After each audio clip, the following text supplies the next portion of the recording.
This YCN segment is brought to you by Echo Communications, a digitally integrated commercial printer. This YCN Sports Wrap special is brought to you by Top Stitch Embroidery, the best for your team and so much more.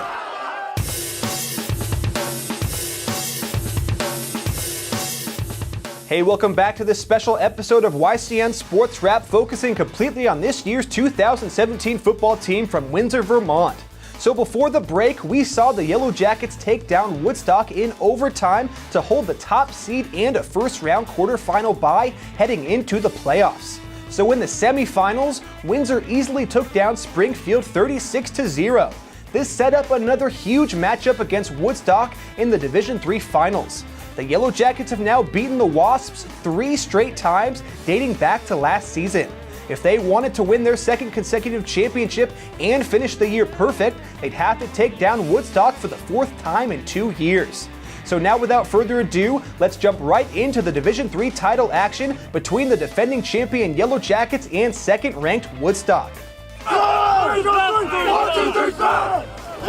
This Vermont Division III football title game was played on a frigid Saturday afternoon at the neutral site of Rutland High School. Both squads had little trouble scoring against their opponents all season, but when Windsor and Woodstock matched up, points were extremely hard to come by. The game began with a Woodstock possession after Windsor's senior Terry Zaccardi kicked the ball to Windsor's 30-yard line. Woodstock had some difficulty moving the ball on the ground as the Yellow Jackets defense held strong and forced a quick 3-and-out. Windsor took over on their own 30. Running back Trevor Worrell helped move the ball to midfield, but the following play resulted in a knee injury for Worrell, who wasn't able to return to action. This big loss forced fellow senior back Jake Tucker to take up more of a role. Woodstock allowed Windsor to get to the 30-yard line, but the Wasps' defense stepped up and forced a turnover on downs, as the first quarter quickly came to a close with both teams held off the scoreboard.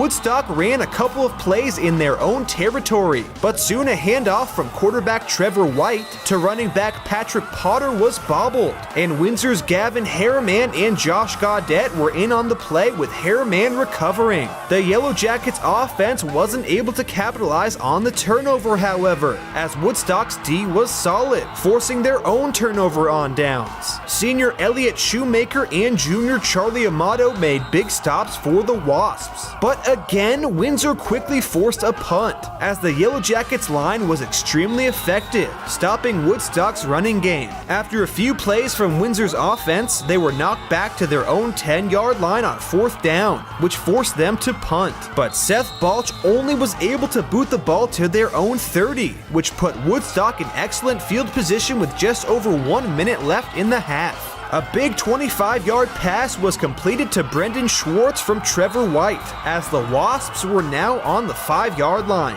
2 plays later, running back Caden White ran the ball in for the touchdown. A successful extra point gave Woodstock a 7-0 lead with about 45 seconds left before the break. It looked like the defending champs would go into halftime down by a big touchdown. But beginning a drive at their own 35-yard line, QB Balch used his arm to march his team down the field. Wide receiver Dakota Page made a spectacular toe drag grab for 20 yards. On the next play, it was Tucker with the catch, but this time the play went for 30 yards, as Windsor was now on the 6-yard line with 13 seconds left on the clock. 2 attempts at the end zone failed, but the third and final try with now 1.9 seconds left went for 6, as Tucker took a pitch from Balch after a fake QB sneak, and he ran to the left sideline into the end zone fighting through contact. A big converted extra point from Robert Slocum tied the game at 7-7 heading into halftime. To start the third quarter, Windsor was put in good field position after Woodstock's kickoff bounced out of bounds, but the top-ranked Yellow Jackets couldn't move the ball, as the Wasps forced a quick 3-and-out punt. After Woodstock managed to run for multiple decent gains, a pitch from Trevor White to Asbury was bobbled, and Wyatt Bean jumped on the ball, recovering scoring for Windsor. Seth Balch picked up a big gain when he ran the ball for 25 yards, as it looked like the Jacks were going to score. But a flag brought that play back and Windsor reluctantly punted again. This time Balch perfectly punted the ball to the Wasps' 5-yard line with about 6 minutes left in the third. Both teams traded possessions right up until the beginning of the final quarter of the season, as offensive yards were hard to come by. Woodstock, taking a chance midfield, went for it on 4th down and short. The Yellow Jackets were up to the task and recovered on downs with a big stop.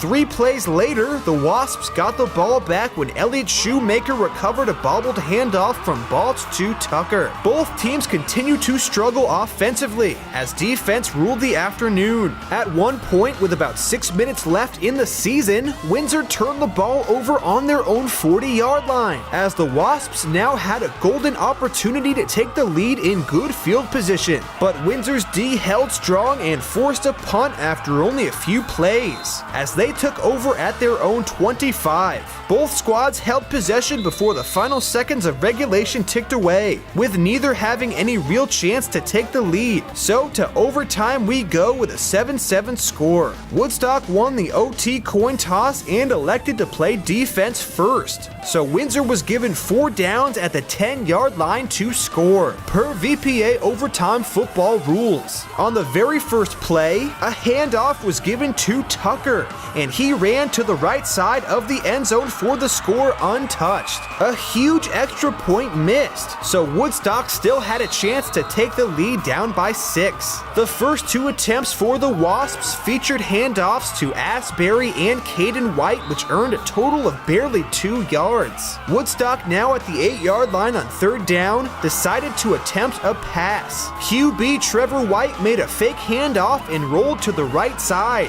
White targeted Harrison Nunez in the end zone, but defender Dakota Page stepped in front of the pass and intercepted the ball, which sealed the victory for the Yellow Jackets in dramatic fashion, as Windsor won the VPA Division III state football title for the 2nd straight year, this time with a final score of 13-7. Defense ruled the day as both teams combined for just 276 yards of offense and 12 first downs. There were also 11 punts, 3 turnovers on downs, and 2 lost fumbles each. Both teams had to overcome injuries, with Patrick Potter of Woodstock and Trevor Worrell of Windsor, both running backs, getting injured in the first half. The Yellow Jackets have now won 21 straight games and complete a perfect season with a record of 10-0. This title victory is the program's 4th football championship, and they'll lose a ton of key seniors to graduation, but still expect Windsor to be right back in the title hunt come the fall of 2018.